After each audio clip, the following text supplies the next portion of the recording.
हरे भरे खेतों के बीच बसा शांत गांव, यही था आरव का संसार।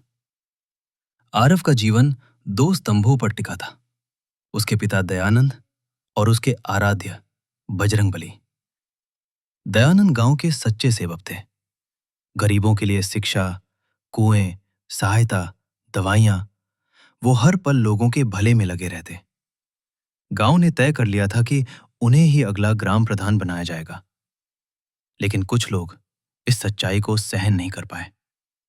अहंकार में अंधे, धन और रुतबे पर घमंड करने वाले 5-6 धनी परिवार, उनके मन में ईर्ष्या जल उठी। उन्हें लगा कि अगर दयानंद प्रधान बन गए तो उनका प्रभाव समाप्त हो जाएगा। और फिर एक रात योजनाबद्ध तरीके से उन्होंने दयानंद की हत्या कर दी। गांव रो पड़ा, आरव बिखर गया। परिवर्तन की पहली आशा थी कानून। आरव ने पिता के हत्यारों के खिलाफ केस दर्ज कराया। दिन प्रतिदिन वो गवाही देता, सच्चाई साबित करता। लेकिन वे लोग धन में ताकतवर थे, प्रभावी थे। साक्ष्यों को मोड़ा गया, गवाह खरीदे गए और अदालत ने उन्हीं दोषियों को निर्दोष ठहरा दिया। निर्णय सुनते ही आरव की आंखों में आंसू ठहर न सके। उसने कहा, मेरे पिता निर्दोष थे, ये न्याय नहीं, अन्याय है। पर अदालत की हवा का रुख पैसा बदल चुका था।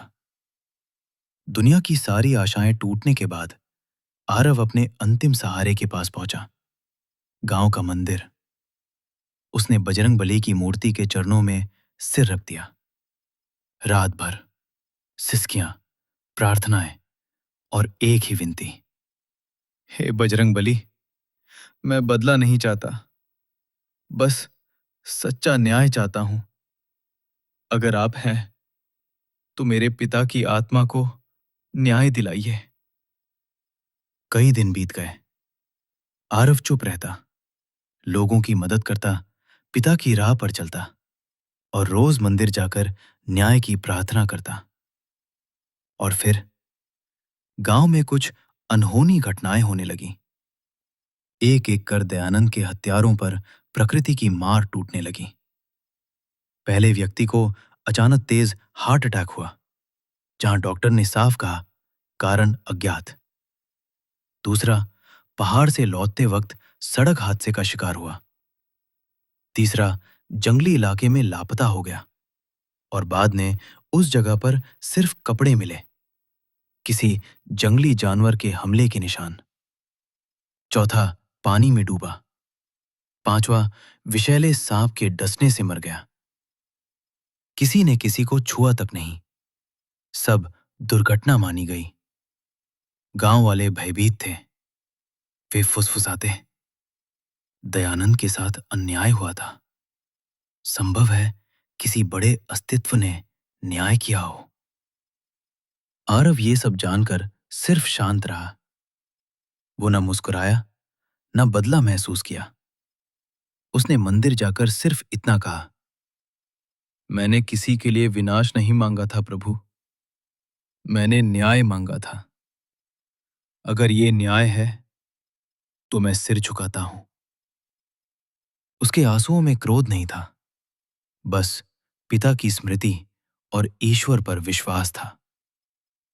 कुछ समय बाद पंचायत ने निर्णय लिया, दयानंद के अधूरे सपनों को पूरा करने का उत्तरदायित्व आरव उठाएगा। उसे गांव का प्रधान बनाया गया।